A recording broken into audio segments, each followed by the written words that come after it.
Hello, Adams. This is Ms. K, and today is our first day of Unit 6.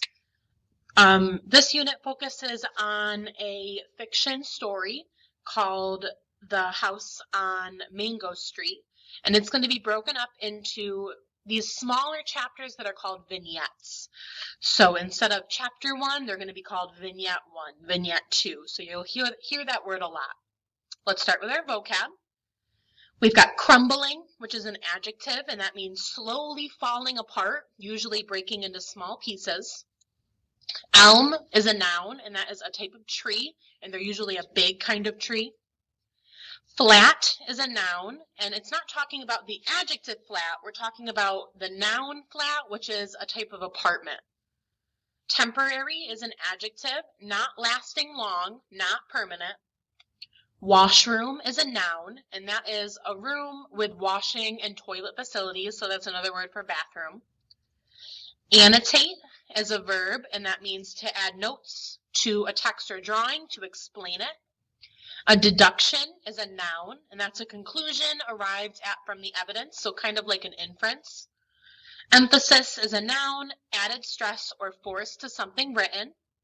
Setting is a noun, the time and place of a story. A vignette is a short episode, account, or description, and visualization are forming images in your mind. So we're going to start with Vignette 1, which is called The House on Mango Street. We didn't always live on Mango Street. Before that, we lived on Loomis on the 3rd floor, and before that, we lived on Keeler. Before Keeler, it was Paulina, and before that, I can't remember. But what I remember most is moving a lot. Each time it seemed there'd be one more of us. By the time we got to Mango Street, we were 6. Mama, Papa, Carlos, Kiki, my sister Nenny, and me.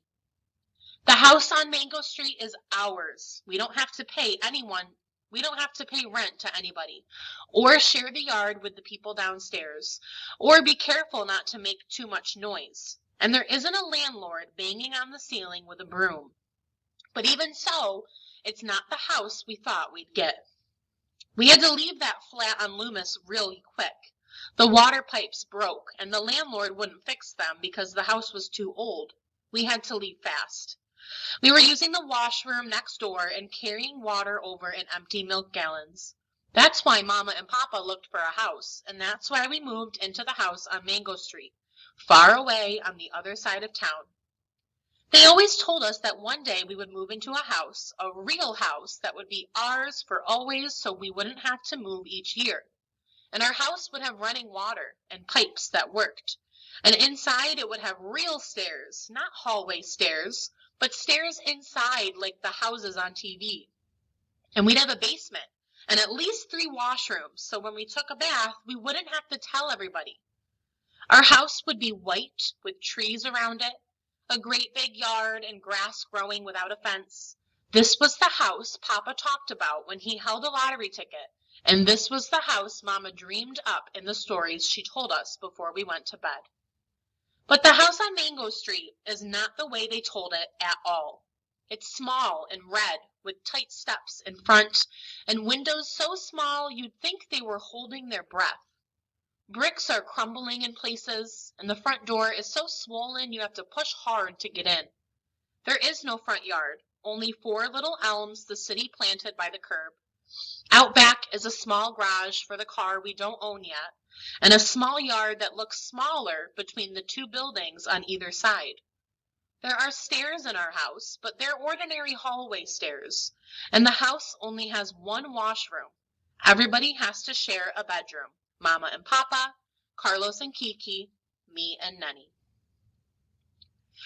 Once when we were living on Loomis, a nun from my school passed by and saw me playing out front. The laundromat downstairs had been boarded up because it had been robbed 2 days before, and the owner had painted on the wood, "Yes, we're open," so as not to lose business. "Where do you live?" she asked. "There," I said, pointing up to the 3rd floor. "You live there?" "There." I had to look to where she pointed, the 3rd floor, the paint peeling, wooden bars Papa had nailed on the windows so we wouldn't fall out. "You live there?" The way she said it made me feel like nothing. There, I lived there, I nodded. I knew then I had to have a house, a real house, one I could point to. But this isn't it. The house on Mango Street isn't it. For the time being, Mama says. Temporary, says Papa. But I know how those things go. Okay, so we're going to be doing some close reading, and that means finding meaning in the text. So we're looking for patterns, we're analyzing them to understand what is happening and what the author's point is. So first of all, what is a setting? The definition is in your vocab if you don't remember. And why is a setting important? Does it tell us details about the characters? Does it tell us details about the world the characters live in? Does it tell us about the main idea, or does it tell us the theme? Number 3, which is not a place described in Vignette 1. So go back up into the text, look at the different houses that she described. Which one was not described? The house on Mango Street, the Loomis flat, the narrator's fantasy house, or the narrator's school. Number 4, true or false? The narrator names other places, but does not describe them. All right, so we're going to focus in on this paragraph here, and I want you to write one detail from the passage that describes the house on Mango Street. And you're actually going to do this 6 times here. So for the rest of your reading activities, you're going to reread this. I'm going to do one with you right now. So it says, but the house on Mango Street is not the way they told it at all. It's small and red with tight steps in front and windows so small you'd think they were holding their breath. We just got a bunch of details. It's small. It's red. It has tight steps and it has small windows. There's 4 details right there. So here's one we could do. The house on Mango Street is small and red. There's one detail. If you keep reading, there are many more details, way more than 5. So find at least 5, write them down, and then we're going to head on over to skills. All right, so we're looking at that same paragraph here. I want you to tell me what evidence in the passage helps you infer how many bedrooms there are. So you're looking for a piece of evidence that talks about the number of bedrooms. Number 2, what word is repeated in this passage?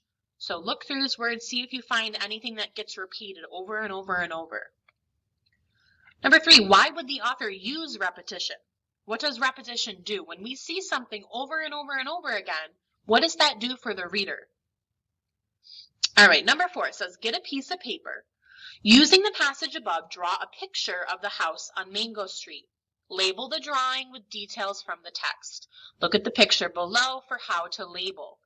So this is the Mango Street house. You can see I labeled it red and I labeled it small. So you're going to draw the different features and you're going to label what the different details are in the picture. And then I'm just going to have you write the details that you drew. And that is it for today. Please make sure to get on Zoom, join our live lesson, and I will see you all next time. Goodbye, Adams.